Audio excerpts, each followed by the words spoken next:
Georgia મેલોની આ નામ આપણે જરૂરથી સાંભળ્યું હશે।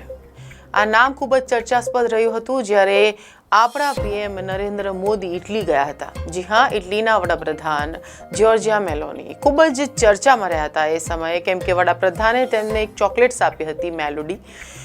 મને લાગે છે કે મેલોડી મેલોનીથી મેચ થાય છે, એટલા માટે તેમના માટે ગિફ્ટ કરવા માટે લઈ ગયા હતા અને ત્યારે જે ચર્ચાનો વિષય બન્યો હતો, ઘણા બધા મીમ્સ તેની પર બનાવવામાં આવ્યા હતા અને આ જે મુદ્દો છે તે ચર્ચાનો મુદ્દો બની રહ્યો હતો।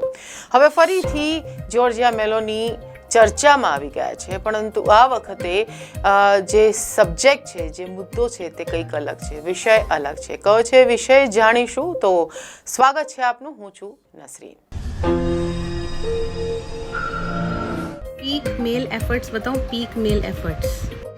भाई साहब चैप्टर है इनका जीके का, समझ जाओ कौन है ये। मतलब ये होता है एफर्ट्स, मेल एफर्ट्स। ભારતના એક માતા પિતાએ જ્યોર્જિયા મેલોની પર સમર્પિત એક આખો અધ્યાય જે પુસ્તકમાં છે તેનો વિડીયો બનાવીને સોશિયલ મીડિયા પર મૂક્યો અને તે વાયરલ થઈ ગયો। અને ત્યારબાદ ધોરણ 6 નું આ પુસ્તક જે સામાન્ય જ્ઞાનનું છે, જેનામાં જ્યોર્જિયા મેલોનીનું એક આખું ચેપ્ટર છે, એ પણ વાયરલ થઈ ગયું, પુસ્તક પણ વાયરલ થઈ ગયું, વિડીયો પણ વાયરલ થઈ ગયો। માતા પિતાએ આ વિડીયો સોશિયલ મીડિયા પર જેવો જ શેર કર્યો, વાયરલ થઈ ગયો। આ જ કારણ છે કે કોઈ એક વ્યક્તિ પર, અને એ પણ કે જેનો ભારતથી કોઈ જ લેવા દેવા નથી, તેના પર એક આખું ચેપ્ટર ભારતના જે પાઠ્યપુસ્તકો છે, જે બાળકો ભણે છે, તેમાં કેવી રીતે તેનો સમાવેશ થઈ ગયો અને બાળકો હવે આને ભણે પણ છે। આ એક સવાલ આ માતા પિતાને થયો, એટલા માટે તેમણે સોશિયલ મીડિયા પર તેનો વિડીયો બનાવીને મૂકી દીધો। હવે સવાલ શું આપને થાય છે?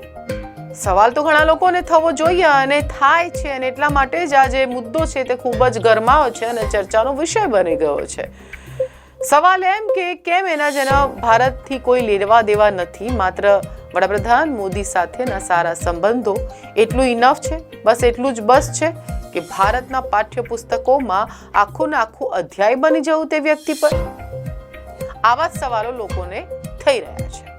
કમેન્ટ જોશો તો તેનામાં પણ એવા જ સવાલો થઈ રહ્યા છે। કેટલાક લોકો આનો મજાક ઉડાવી રહ્યા છે, તો કેટલાક લોકો એને એવું ગણાવે છે કે એવી તો કેવી ઉપલબ્ધિ ભારતમાં હવે જે બાળકો છે તે આખો અધ્યાય તેની પર વાંચે, આખો અધ્યાય તેને સ્ટડી કરે। આવી તો મોટી કેવી હસ્તી થઈ ગઈ અને એટલું બધું કેમ પ્રાધાન્ય આપવામાં આવી રહ્યું છે, તેનું કારણ પણ અહીંયા જાણવા કંઈક મળી રહ્યું છે।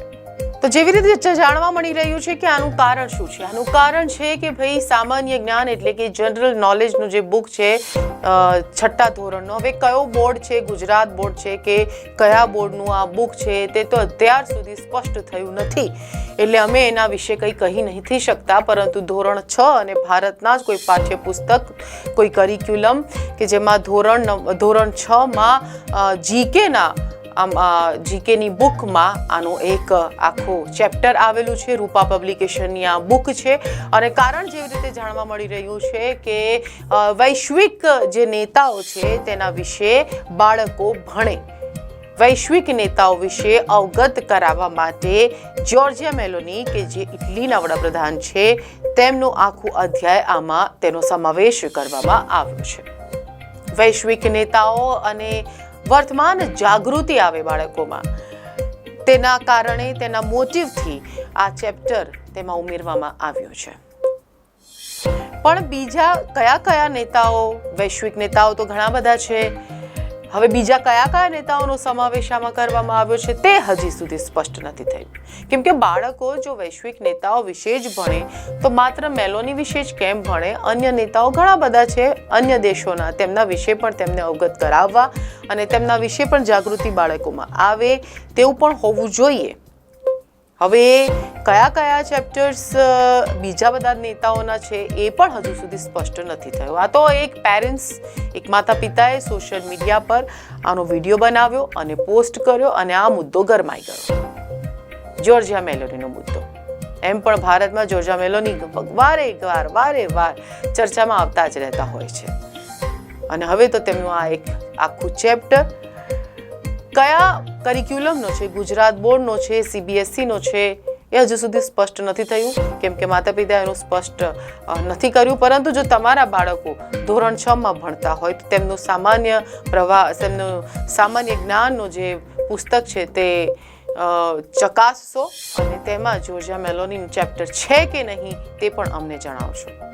તમારી પ્રતિક્રિયા અમારા કાર્યક્રમમાં ખાસ આવકાર્ય છે. તમે કમેન્ટ કરીને અમારી સાથે તમારા મંતવ્યો, તમારી પ્રતિક્રિયાઓ શેર કરી શકો છો. નમસ્કાર.